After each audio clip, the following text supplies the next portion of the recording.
Facial fillers, they're a huge deal, a multi-billion-dollar industry. But what happens when things go wrong? And I mean really wrong, right in front of a live audience. Let's get into it.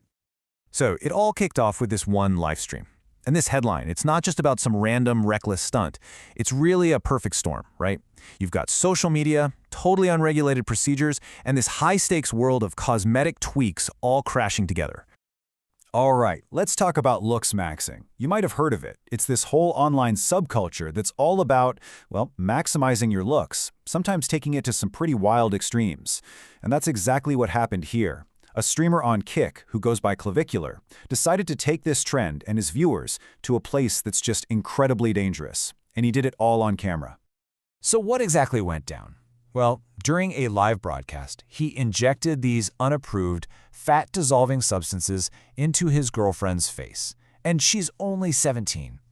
The backlash was, you can imagine, immediate and intense. You had medical pros, regular viewers, just everyone completely horrified. And it started this huge conversation about, who's allowed to do these procedures, the safety of kids online, and what responsibility platforms like Kick have in all this.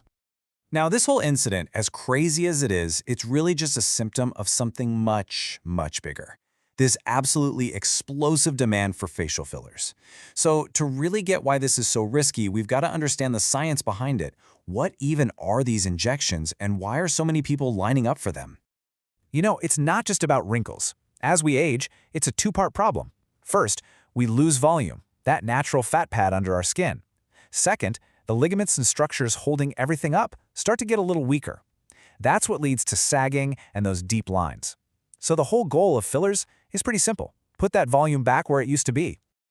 And when I say a lot of people are doing this, the numbers are just mind-blowing. We're talking 3.4 million filler procedures every single year just in the United States. That's not some niche Hollywood thing anymore. This has gone completely mainstream. It's part of a lot of people's regular beauty routine, mostly because it's quick and you don't need a ton of downtime. But getting to the fillers we have today, wow, that was a long and kind of a scary road. I mean, back in the 1800s, they were experimenting with paraffin wax. Total disaster. Then in the 60s, you had liquid silicone, which also caused huge problems. The first big step forward was in '81 with collagen from cows. But the real game changer? That was 2003 with the first hyaluronic acid filler. That changed everything. So today, you've got a bunch of different options. But there's one that's king for a super important reason. Hyaluronic acid, or HA. It's the most popular by a long shot because it's not just great at what it does, it's also reversible. If something goes wrong, a doctor can inject a simple enzyme and just dissolve it.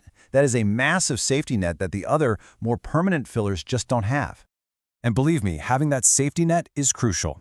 Because what we're going to see next is that injecting fillers isn't like getting a facial. It is a very precise medical procedure. And to do it right, you have to be an expert on the incredibly complex map that is the human face. Okay, let's get into the nitty-gritty.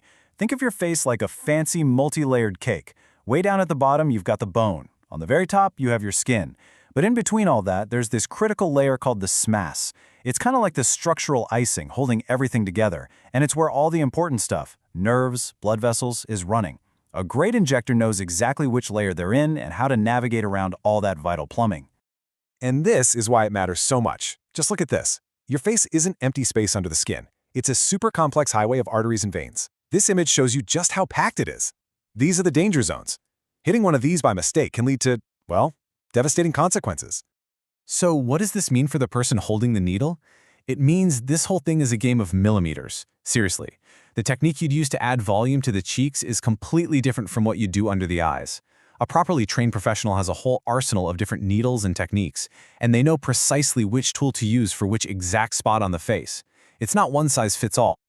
But what happens when that knowledge just isn't there? When you have someone untrained picking up a syringe? That's when things can go from cosmetic to catastrophic. Fast. Let's talk about the risks. So even when you go to a top-notch professional, some things are pretty common, like a bit of swelling or bruising. You might even get little lumps or a weird bluish tint if the filler's too shallow. But honestly, those are minor league problems compared to the one major league risk everyone dreads. This is the big one, It's called vascular occlusion, and it's the absolute worst-case scenario. It happens when filler gets accidentally injected into a blood vessel or even just presses on it from the outside and completely blocks the blood flow. And with no blood, there's no oxygen, and the tissue just starts to die. These ultrasound images give us a terrifyingly clear picture of what's going on. On the left, see that dark spot in the upper lip? That's filler, and it's completely blocking an artery. No blood is getting through. But look at the image on the right. After emergency treatment, you can see the blood flow is back. This is literally a race against the clock. Because if you don't fix this, and I mean immediately, the results are permanent and awful. The skin that artery was feeding can die. That's called necrosis, and leave behind horrible scars. And in the absolute worst cases, if that filler travels up a vessel connected to the eye, it can cause blindness. Permanent, irreversible blindness. And that right there is why that live stream story is so incredibly alarming. The risk of these life-altering complications is exactly why the idea of some random, untrained person injecting someone's face is just terrifying. It's a massive red flag that this industry has a serious problem with standards. Okay, so in a world where these procedures are getting more and more popular, what does being safe actually look like? Well, it all boils down to one thing: being prepared for that worst-case scenario. And here it is. This is the emergency plan that every single qualified injector knows by heart. Step 1, stop injecting immediately. Then you massage the area and apply heat to try and get that blood moving. But the most critical step, the one that can save the tissue, is injecting a dissolving enzyme right away to break down that filler. You're fighting the clock, but this protocol can prevent permanent damage. But here's a statistic that's, well, it's pretty shocking, and it shows a huge hole in the industry. A recent survey found that almost 70% of medical spa directors in the U.S. don't come from core aesthetic fields like dermatology or plastic surgery. We're talking about doctors in family medicine or even OBGYNs. Now, they're absolutely medical professionals, but they may not have that deep specialized training in facial anatomy that's so critical here. And this really gets to the core of the issue. There's this huge divide in training. On one side, you have what should be happening, a structured, regulated training system that takes you from a beginner level all the way to expert. But on the other side is the reality for a lot of people. These quickie weekend courses that are designed to just churn out injectors as fast as possible, often without the deep knowledge they need to be safe. So, what's the fix? It seems pretty obvious, right? To actually protect people, we need more than just suggestions. We need a real, standardized, regulated system for training, for certification, and for oversight to make sure that anyone with a needle near your face is actually truly qualified to be there. And that really leaves us with this one big question to chew on. These kinds of aesthetic procedures are becoming as common as getting a haircut. The demand is absolutely exploding. But is our ability to keep people safe actually keeping up with that demand?